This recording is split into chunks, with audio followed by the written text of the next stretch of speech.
Let's start exercise 11b. Okay, student, in your first question, you have given three figures, and these are congruent according to side, side, side. We have to write down okay, which side is corresponding to which side. We have to write down the triangle congruency part. So if you have written ABC, ABC is congruent to A के, अब देखो AB 2 है तो 2 और किधर है EF, ठीक है। तो ए बी के कॉरस्पॉन्डिंग ई एफ लिख सकता हूँ मैं, ठीक है। उसके बाद बी के बाद 4 जा रहा है तो एफ के बाद भी 4 जा रहा है, तो ये कॉरस्पॉन्डिंग कह सकता हूँ ई एफ। और सी के कॉरस्पॉन्डिंग होगी डी, क्योंकि 3.5 और 4 सी पे मिल रहा है, 3.5 और 4 डी पे मिल रहा है, तो इसका मतलब सी के कॉरस्पॉन्डिंग डी है। बी 2 और 4 के बीच है, इधर बी, और इधर एफ 2 और 4 के बीच है, तो बी के कॉरस्पॉन्डिंग एफ हो गया, ए के कॉरस्पॉन्डिंग ई हो गया। तो ये आपका आंसर आ गया, A B C is corresponding to congruent to E F D. समझ गए कैसे ढूंढना है। अब नेक्स्ट फिगर देखो, ये भी साइड साइड साइड है। अब आपने ढूंढना है कि ये कैसे है। पहली ट्रायंगल है ए बी सी, दूसरी ट्रायंगल है ये वाली, इधर वाली। तो ये हो गया common side, this is common side. A और कॉमन, ये और कॉमन साइड के बीच ए है, तो ए बी सी के कॉरस्पॉन्डिंग फिगर देखते हैं कौन सी है। ए के कॉरस्पॉन्डिंग तो मुझे ए ही लग रहा है, क्योंकि और तो कुछ है ही नहीं। इसमें 2 ट्रायंगल है, ए तो कॉमन है, सी भी कॉमन है। ए बी इक्वल है ए डी के, तो यहाँ पे ए बी है तो ए के बाद डी आएगा, डी, क्योंकि बी के कॉरस्पॉन्डिंग डी है, क्योंकि जो बी है वो इसकी और इसके बीच में है, ये भी इसकी और इसके बीच में कौन सा डी, तो बी के कॉरस्पॉन्डिंग आ गया डी, ए तो कॉमन ही है, आगे आ गया सी, क्योंकि सी भी कॉमन है इसमें। तो ये आपका साइड साइड साइड के अकॉर्डिंग कॉरस्पॉन्डिंग आ गया। अंडरस्टूड। यही आई थिंक यही शो करना था, which is in symbolic form में लिखना आपने। तो सिमिलरली थर्ड वाला देखो, ये 4 है, 4 और 1.8 में आ रहा है 8, इधर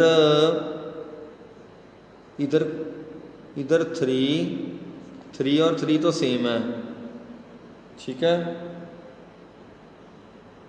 और ये 4.3 और 2.2 आ रहा है, तो ये तो SSS के अकॉर्डिंग है ही नहीं आई थिंक, तो इसमें चेक करते हैं। तो ये थर्ड वाला आप कह सकते हो कि A O B is not congruent to C O D या डी ओ सी, ठीक है। क्योंकि ये कॉन्ग्रुएंट ही नहीं, क्योंकि साइड ही इक्वल नहीं है, तो कॉन्ग्रुएंट ये कैसे हो सकते हैं। अंडरस्टूड। अब सिमिलरली बच्चे सेकंड क्वेश्चन में क्या है, the triangle of in each of the following pair are congruent by, ये हमें दिया हुआ है कि they are congruent by S congruency rule.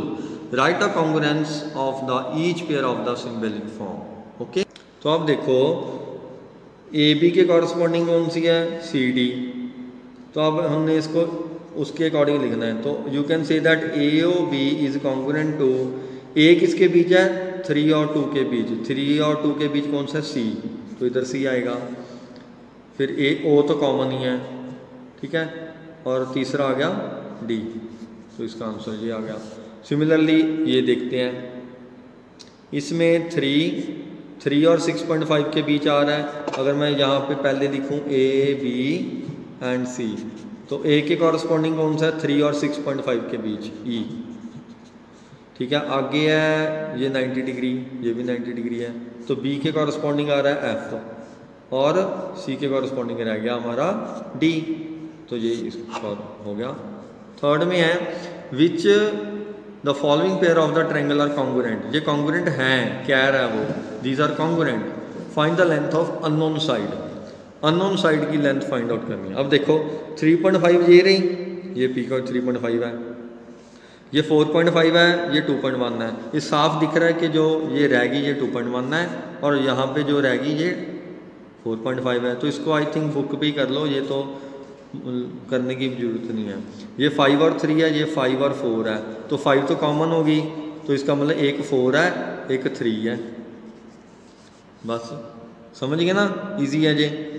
अब फोर्थ क्वेश्चन देखो, A B is equal to D C, A B D C के equal है, बी सी ए डी के इक्वल है।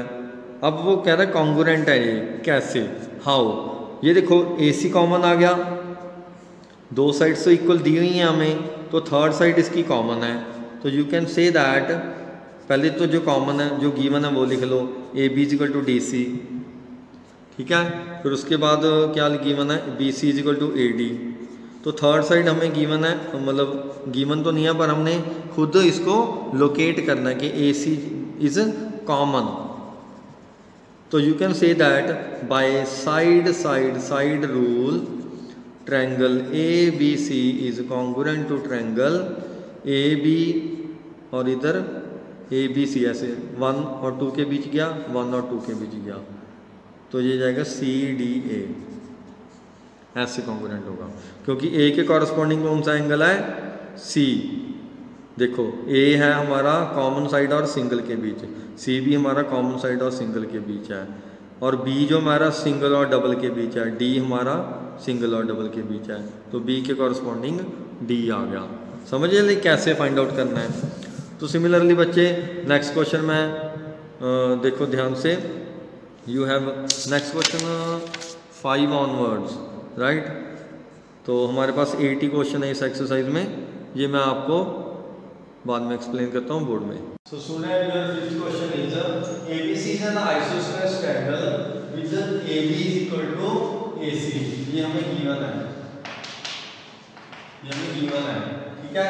And D is a mid point, ये भी given है हमें, और हमें शो करना है, ये शो करना है कि ABC is congruent to ADC।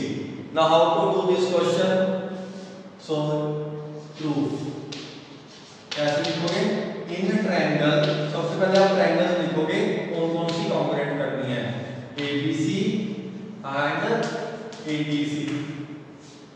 AB is equal to AC, एक साइड हमें गिवन है, ऑलरेडी गिवन है ना, we have given that D is a mid point. D mid point है, इसका क्या मतलब हुआ कि BD is equal to DC, as D is a mid point.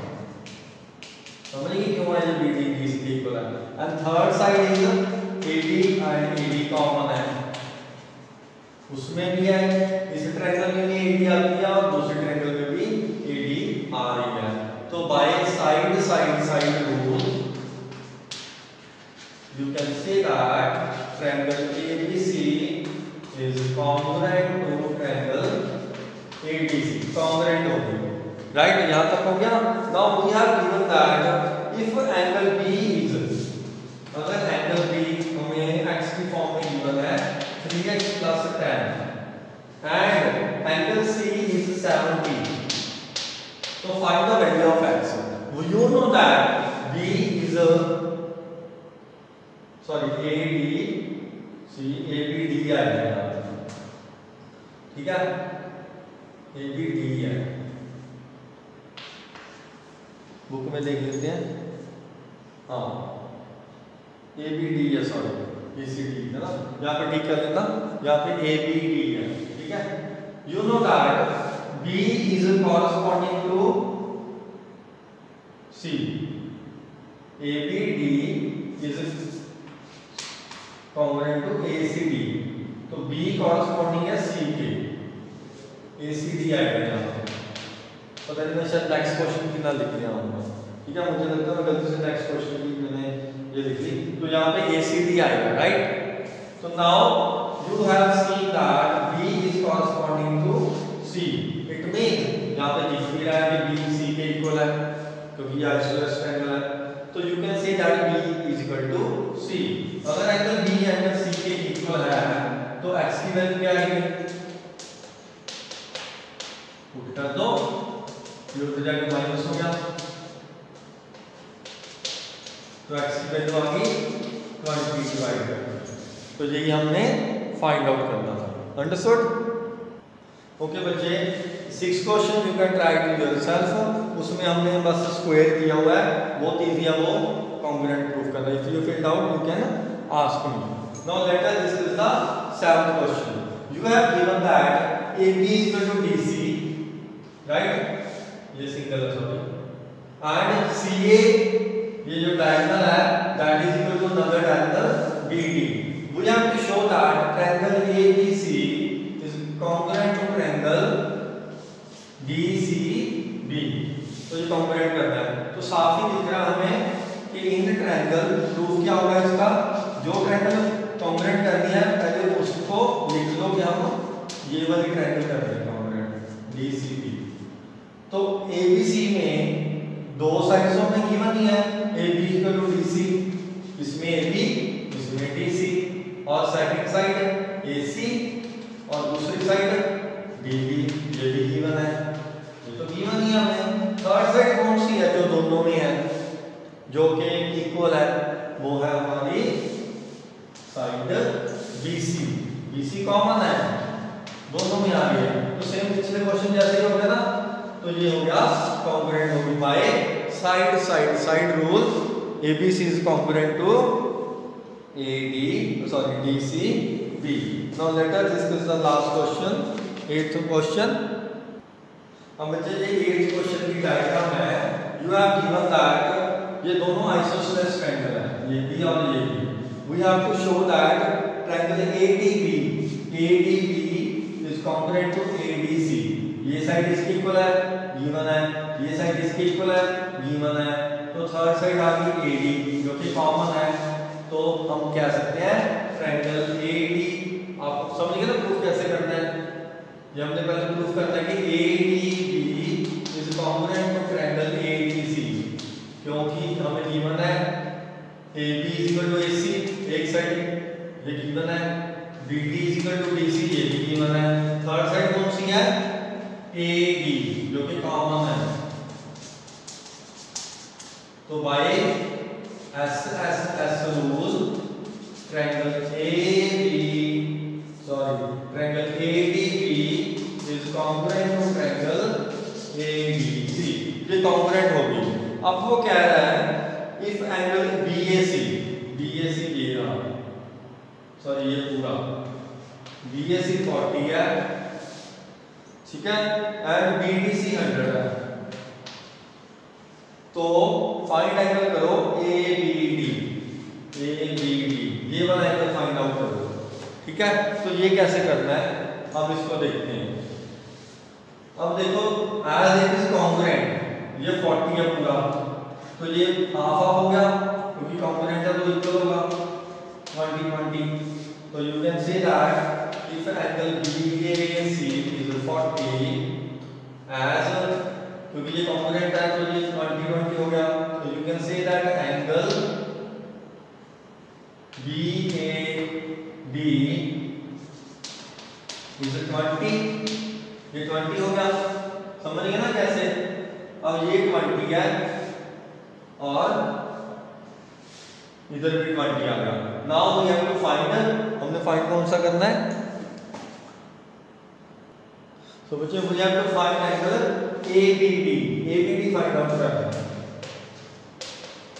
ठीक है। ये कैसे होगा देखो, अब ये एंगल कौन सा है ये हमें पता नहीं, बट ये पता है ये दोनों इक्वल है, तो ये x मान लो तो ये भी x हो गया, तो ये पूरा सर्कल बन गया, सर्कल में ये 100 है, ये x है, वी नो दैट सर्कल का कंप्लीट एंगल कितना होता है 360, so you can say that x plus 100 is equal to 360, तो 2x plus 100 में जाके माइनस हो गया, तो x की वैल्यू आ गई 130, तो ये एंगल आ गया आपका 130, ये 20 है, ये 130 है, तो ये कितना होगा, एंगल सम प्रॉपर्टी से कर दो ये, ठीक है।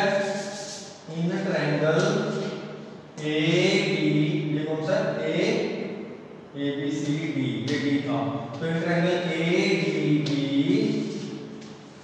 ये 20 है, ये हमें पता नहीं, ये 130 है, इसको लिख लो ABB, तो ये हमने फाइंड आउट करना है। तीनों का टोटल किसके इक्वल आएगा 180 के, क्योंकि एंगल सम प्रॉपर्टी है। इसको ऐड करो 150 plus ABD is equal to 180, तो ABD will be equal to minus करके उधर आ गया 30 डिग्री, समझ गए। सो इसके साथ आपकी एक्सरसाइज भी होगी। Thank you everyone.